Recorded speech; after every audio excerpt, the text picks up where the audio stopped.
1. The Hook. The Empty Chairs Paradox. April Woods, former NSA cryptographer turned ghost investigator, moved only under the deep, suffocating cover of permanent twilight. Her office was a derelict bomb shelter 70 feet beneath rural Montana, powered by solar panels disguised as rotting greenhouse roofs. For 3 years, the investigation into the synchronized disappearance of 13 globally unconnected individuals, the 13 Void, had consumed her life, reducing her social interactions to encrypted pings and the company of flickering CRTs. The official story, generated instantaneously and universally, was that these people simply never existed. No gaps in insurance files, no missed phone calls, no grieving spouses, only perfect, pre-written histories that flowed around the absences like water around a polished stone. Yet, April possessed the one thing the world had forgotten: a single faint, anomalous radio signature designated Omega 13. It wasn't the signature of a nuclear pulse or a conventional jamming array. It was harmonic, resonant, and impossibly complex. A broadcast capable of generating a localized, structural correction in reality. April had found the signal's footprint because she wasn't looking for the victims. She was looking for the empty chairs they left behind in the digital infrastructure. The 13 Void were not victims of murder or kidnapping. They were targets of eradication, scrubbed from the quantum foam up. Her screen currently displayed a forensic reconstruction of the broadcast event. A split-second global spike originating from 13 distinct, precise coordinates, all hitting zero amplitude at 3:13 and 13 seconds Universal Time coordinated on November 13, 3 years prior. The spike wasn't loud, it was silent, operating on an extremely low-frequency ELF that permeated rock and water, specifically designed to bypass standard terrestrial and atmospheric monitoring. The associated metadata, recovered from a corrupted military satellite archive she had risked a federal prison sentence to access, included a single, non-standard field labeled existence_node_collapse. True. What kind of signal carried a reality editing function? And why 13? April felt the familiar crawl of professional dread, the realization that her work wasn't merely uncovering a conspiracy, but exposing a fundamental vulnerability in the construct of observable reality itself. The paranoia wasn't a defense mechanism. It was a rational response to knowing that someone possessed the delete key for human existence, and they had already used it 13 times. The air conditioning unit, rigged with multiple physical air gaps to prevent microphone insertion, hummed loudly, trying to dissipate the heat generated by the servers tracing the faint echo of Omega 13. April ran a gloved hand over the frayed edges of a printout. A photograph of one of the vanished, a low-level Swiss cryptographer named Alastair Finch. Finch, according to the current timeline, had never existed, yet April possessed a pre-signal tax receipt signed by him. The ghost of Alastair Finch represented the ghost in the machine, and April Woods was determined to find the operator. 2. The index, temporal residue and the cipher of nodes. The sheer volume of data required to confirm the prior existence of the 13 Void was astronomical, requiring April to cross-reference pre-signal government census reports, unbacked financial transactions, and highly localized social media pings saved on forgotten servers. She focused not on their shared identity, but on their shared digital fingerprint immediately preceding the erasure event. What she found was horrifyingly precise. All 13 individuals, scattered across 9 time zones, shared a common cryptographic key. This wasn't a password they used. It was a sequence embedded in the unique 13-digit serial number of their government-issued identification cards, a sequence that seemed randomly generated, but followed a mathematically obscure pattern known only as the Bailey-Vance harmonic index. April had encountered the Bailey-Vance index once before, buried deep in obsolete Cold War documentation regarding experimental frequency synchronization arrays. It was a cipher designed to synchronize 13 distinct points into a single operational node. If the 13 Void were nodes, then the Omega 13 signal wasn't targeting them as people, but targeting them as data points. They were required input for some monstrous calculation. The only surviving physical evidence of their existence was what April termed temporal residue. Items that had been physically touched, owned, or intensely focused upon by the victims within the final 48 hours before the erasure, and which now exhibited minor, verifiable quantum instability. Finch's tax receipt, for instance, showed a half-life deterioration rate faster than standard paper, confirmed by a portable spectrometer April had smuggled out of Los Alamos. This suggested the objects were trying, on a molecular level, to revert to the state of never having been. The key revelation, however, came from the geographical clustering. While the individuals were spread globally, from a shipyard in Busan to an apartment in Caracas, their locations were highly strategic. Mapping the 13 coordinates revealed they formed a near-perfect dodecagonal structure when projected onto a specific, non-standard map projection based on seismic fault lines, not political borders. They were anchors, preventing something unstable from drifting. April theorized that Omega 13 was designed to specifically negate the Bailey Vance synchronization index. By destroying the 13 anchoring nodes, whatever they were holding back, the object, concept, or dimension they were synchronizing, was released. Her paranoia tightened around the realization that the signal was not a weapon of assassination, but a tool of release. The true horror wasn't the erasure of the 13, but what followed immediately after, shielded by the global shockwave of the Omega 13 pulse, a subsequent, secondary event that nobody, save perhaps the shadowy engineers who built the system, would ever detect. 3. The frequency, the Siberian black box, and the Directorate. Tracing the Omega 13 signal proved nearly impossible. The broadcast was self-nullifying, designed to collapse upon itself immediately after transmission, leaving no ionospheric trace. However, using deep-sea hydrophone logs originally intended for tracking submarine movements, April managed to triangulate the primary source of the power surge required for such an ELF broadcast. It wasn't a standard military antenna farm. It was a highly specialized facility located 400 miles north of the Vorkuta mining complex in the Siberian Arctic, a region so remote it was outside most commercial satellite coverage. The facility, which April codenamed the Black Box, was officially listed in Russian Federation archives as a decommissioned geophysical research outpost, GRO-7. April knew better. GRO-7 was a massive subterranean installation, constructed during the late Soviet era, but secretly upgraded in the last decade. Its power consumption profile, extracted through the manipulation of regional grid data, showed a peak output precisely matching the theoretical power requirement for the Bailey Vance synchronization disruption. This level of synchronization power couldn't be achieved by any single national entity without massive, public expenditures. This led April to the existence of the Directorate, a supranational, non-governmental consortium she had previously only encountered in vague, heavily redacted defense contract documents. The Directorate appeared to be the ultimate facilitator, acquiring the land, supplying the esoteric technology, and providing the unparalleled political insulation required to operate a reality-altering transmitter in the high Arctic. April dedicated hundreds of hours attempting to breach the Directorate's digital presence. Their corporate structure was a Byzantine labyrinth of offshore trusts, dummy corporations, and nested holding companies, ultimately pointing back to 13 shell companies established precisely 3 months after the initial erasure event. A new synchronization was being established.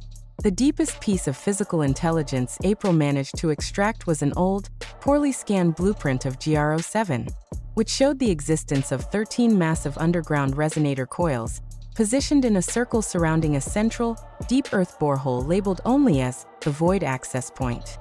This confirmed her worst fears. The facility was not built to erase people. It was built to broadcast into or receive data from an extremely deep and perhaps non-terrestrial source. The 13 erased individuals were likely holding the access point shut or stabilizing its output. Omega 13 was the surgical method used to remove the safety locks. April felt a spike of adrenaline so sharp it was almost painful. The threat was immediate, global, and operating outside the jurisdiction of human law. She realized her investigation had crossed the line from journalistic pursuit into necessary, paranoid intervention. 4. The witness, the cognitive slip, and the ghost memory. April realized she needed confirmation that the erasure wasn't just digital. It had successfully rewritten the subjective human experience. She needed a witness, someone who had known one of the 13 void intimately enough for the rewrite to leave a scar. The target was Dr. Elijah Reynolds, a renowned historian of ancient languages who, before his convenient non-existence, had been the thesis advisor to one of the vanished, a linguistics student named Maya Chun in Kyoto. Tracking Reynolds took weeks, finally locating him teaching a highly niche, tenure-track course at an obscure university in Iceland. April approached him cautiously, using a carefully crafted alias and introducing herself as a researcher studying data decay anomalies. Reynolds was initially skeptical, guarded, and professional. April spent days talking around the subject, discussing cognitive biases and the unreliability of memory reconstruction. Finally, she risked showing him the pre-signal photo of Maya Chin. Reynolds stared at the photo, his face turning an unsettling shade of gray. He didn't recognize her, yet his physical reaction suggested profound distress. April pressed gently. "Do you recall ever supervising a thesis concerning phonetic parallels in pre-Sumerian dialects?" Reynolds frowned, wiping sweat from his brow. That sounds like exactly the kind of topic I would oversee. I feel the weight of that work, the exhaustion of the drafts, but the name, the student is missing." Then the cognitive slip happened. Reynolds rubbed his temples and mumbled. Chun was brilliant. She proved the existence of the 13th phoneme. I distinctly remember arguing with her about the proper attribution in the final chapter. April watched the memory flicker into existence, raw and undeniable, before the systemic overwrite fought back. Reynolds suddenly looked terrified, his eyes clearing. "Wait, what am I saying? I've never supervised a thesis like that. My only doctoral candidate this year is James Peterson, on Hittite inscriptions. I must be exhausted. You need to leave now." April understood.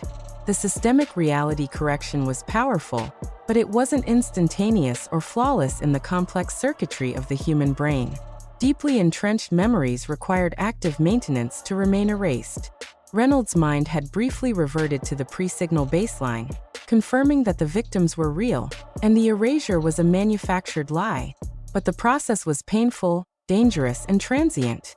April knew that the moment Reynolds accessed that ghost memory, he had inadvertently triggered an alert within the monitoring systems of the Directorate.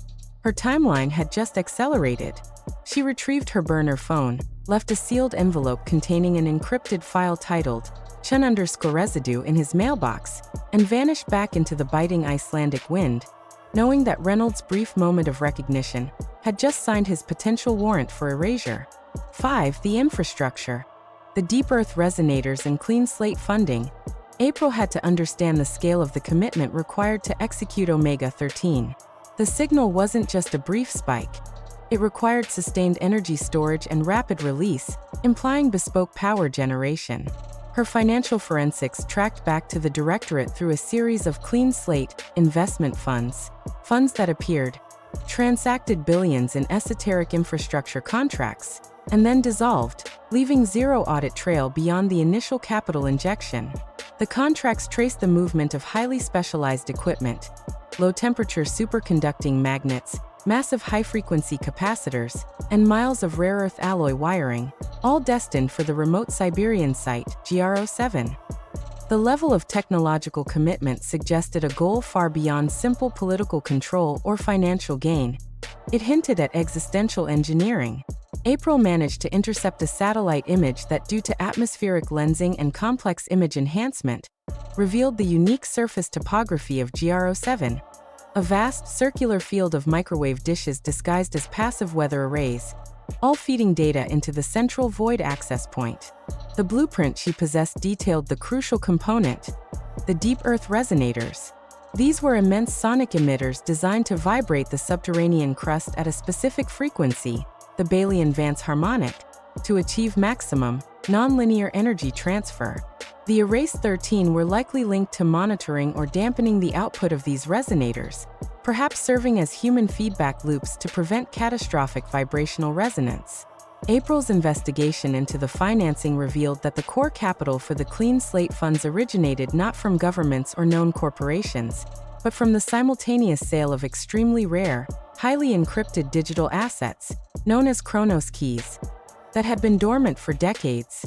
These keys were tied to the earliest days of secure global networking, predating the public internet by nearly 20 years. The transaction volume indicated that the Directorate had monetized a secret archive of global importance to fund the Erasure project. This wasn't merely a group of wealthy individuals. This was an organization capable of accessing and manipulating the deepest layers of global history and infrastructure. The paranoia intensified into a cold, hard certainty.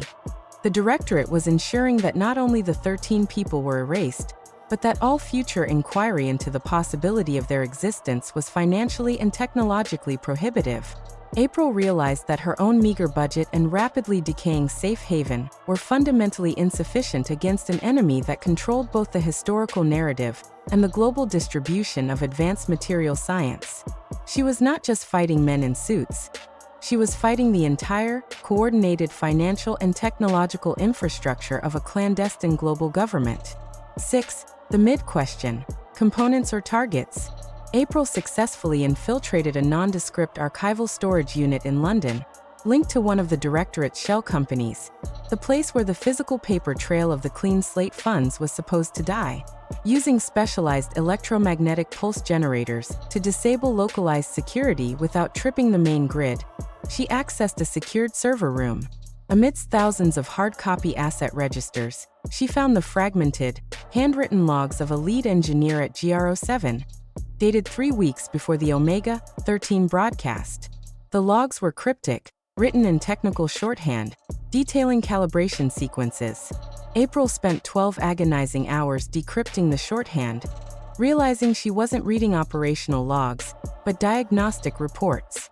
The engineer, identified only as Cassandra, repeatedly referred to the 13 individuals not as targets, but as dampers and synchronicity guards. This contradicted the initial assumption that the signal was meant to assassinate them. Cassandra's notes indicated, the 13 nodes are achieving 99.99% stabilizing resonance. If we remove the dampers, the resulting surge will allow the central borehole to achieve necessary ingress depth. But the stability window is narrow. Omega 13 is not destructive, it is catalytic. This was the pivot point. The 13 Void were not erased because they were enemies of the Directorate. They were erased because they were performing a vital function that the Directorate needed to stop. They were stabilizing something, keeping it contained, or perhaps maintaining the boundary between two states of reality. Mid-question: if the Omega 13 signal was designed to erase the stabilization components, the dampers, thereby causing a surge to allow necessary ingress depth, what exactly was lurking at the bottom of the Void access point in the Siberian substrata? And why did the Directorate need to unleash it? The answer seemed to point away from political conspiracy and towards highly esoteric, dangerous science, possibly involving interdimensional access or deep Earth communications. April quickly copied the logs, knowing the sheer horror of the revelation. The Omega 13 broadcast was not the end of the event. It was the beginning. The erasure was merely the collateral damage necessary to initiate contact with whatever lay beneath the Arctic Circle. The journalistic impulse faded entirely, replaced by the instinct of pure survival and the desperate need to understand what existential threat the 13 Void had been holding back. 7. The simulacrum. The replacement people and reality repair. The most insidious discovery April made confirmed the active, ongoing nature of the Directorate's manipulation. Two of the erased individuals, Alastair Finch, the Swiss cryptographer, and Maya Chen, the Kyoto linguistics student, now had perfect replacements. April called them the simulacra. These were not clones or lookalikes, but completely new people who occupied the exact social and professional niche of the vanished. The new Alastair Finch was a low-level Swiss cryptographer named Stefan Vogel, who had seamlessly taken over the original Finch's apartment, job, and even his dating rotation. Yet there was no documented connection between Finch and Vogel prior to the erasure date. The social networks, family memories, and professional records had been surgically corrected to suggest Vogel had always been there, leaving zero memory gaps. The world, traumatized by the brief cognitive slip caused by the Omega 13 event, had allowed the Directorate to implement a massive, global correction patch. April realized the terrifying scope of this operation. The Directorate possessed the capability not only to delete individuals, but to generate plausible replacements to ensure the continued smooth functioning of the global narrative. The paranoia escalated. The world was actively being lied to and was willingly accepting the lie because the truth, that existence itself could be edited, was too horrifying to contemplate. April managed to gain limited, remote access to Vogel's current financial records through a backdoor in the Swiss banking system. She discovered that Vogel's internal employee ID number, while ostensibly random, contained a hidden sequence, the Bailey-Vance harmonic index, but inverted and dampened. The simulacra were not just replacements, they were new, weaker dampers, designed to perform the same stabilizing function, but perhaps with a built-in vulnerability or expiration date. This suggested the original 13 void were too robust, too resistant to external control, and their elimination was necessary not just for the surge, but for easier, future manipulation of the void access point. The Directorate was building a controllable firewall. April felt a profound sense of isolation. If the global system was capable of generating replacement people and rewriting universal memory, how could April be certain she herself was not a replacement, or that her own memories were sound? She spent hours cross-referencing her birth certificate against deep state records, verifying the location and dates of her earliest childhood memories with external, surviving documentation. The scrutiny was paralyzing, the fear that the narrative had become fluid, capable of engulfing even the investigator. This realization solidified her strategy: rapid, decentralized dissemination. The data could not exist only in her head or her shielded bunker. It needed to be placed in the hands of others, even if they were disposable messengers. 8. The traceback, localized reality nodes and conscious observation. Delving deeper into the obscure technical documents linked to the clean slate funding, April found a theoretical paper that synthesized the horror. The maintenance of localized reality nodes through conscious observational consensus, published pseudonymously in a physics journal 2 decades ago, but flagged internally by the NSA as critically sensitive.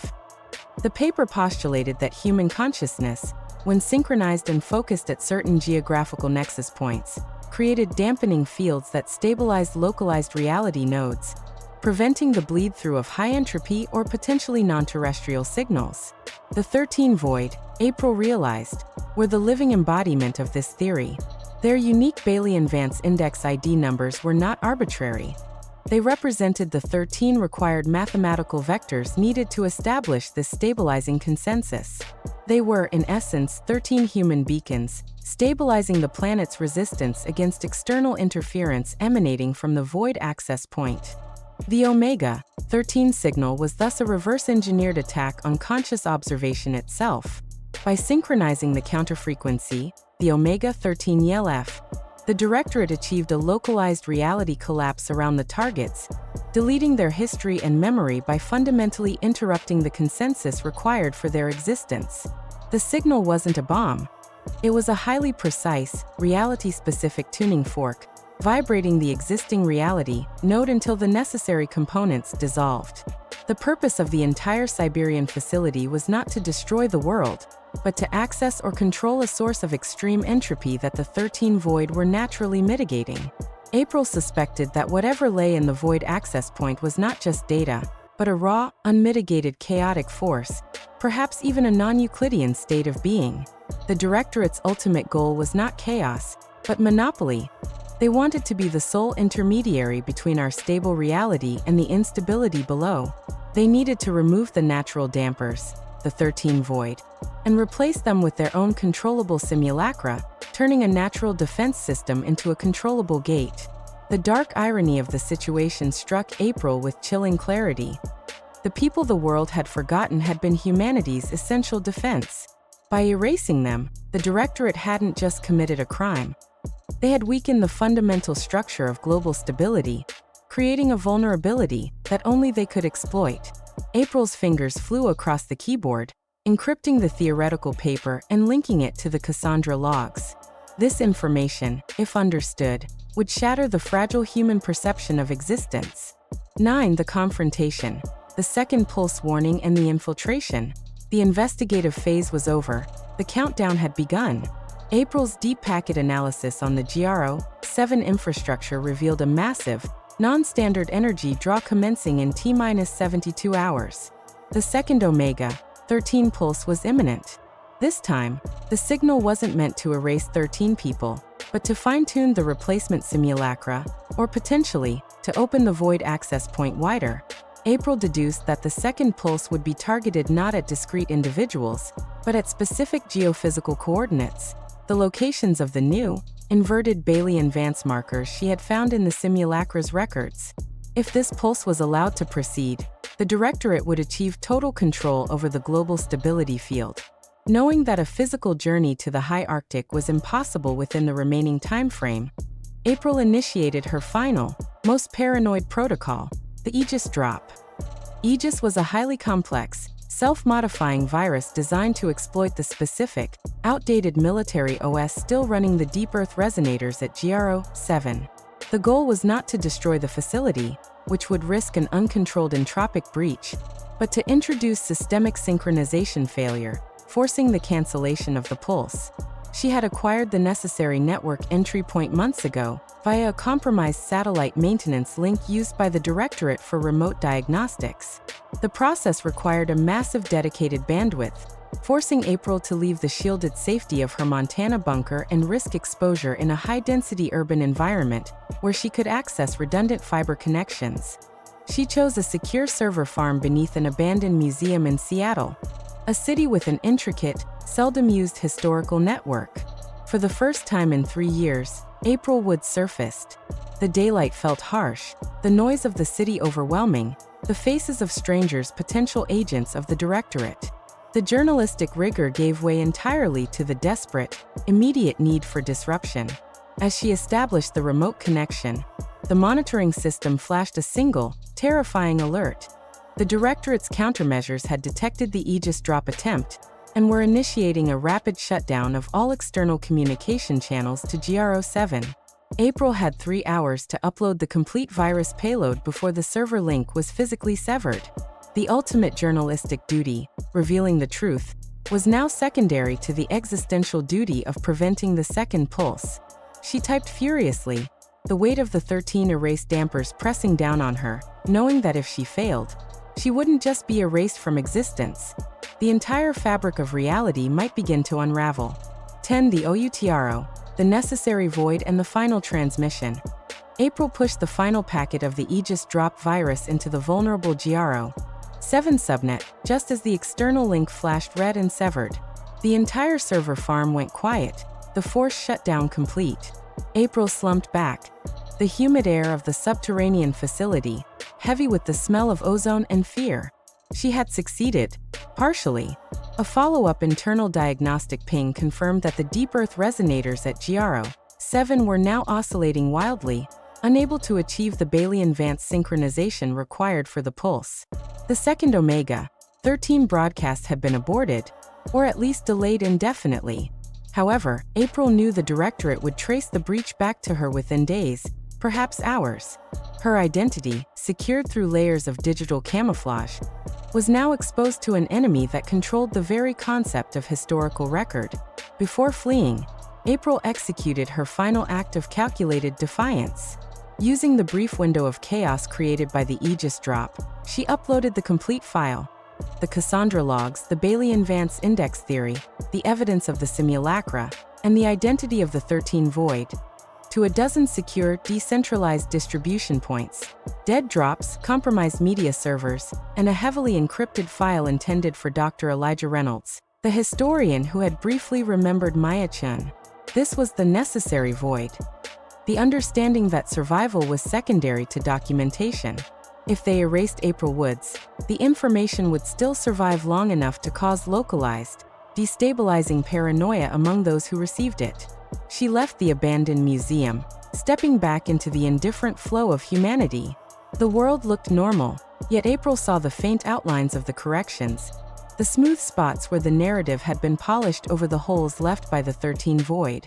She was now the 13th plus one, the sole living witness who knew that reality was negotiable. Her paranoia was no longer a shield. It was a compass, guiding her towards the next hideout, the next burner phone, the next confrontation with the silent enemy. The investigation was not over. It had simply moved into its next, darker phase, where the primary objective was not just finding the truth, but maintaining one's own verifiable existence against a foe capable of erasing memory itself. April Woods vanished into the city crowd, knowing that the ghost memory of the 13 Void now resided not in the quantum ether, but in the unstable, digital files she had risked everything to release.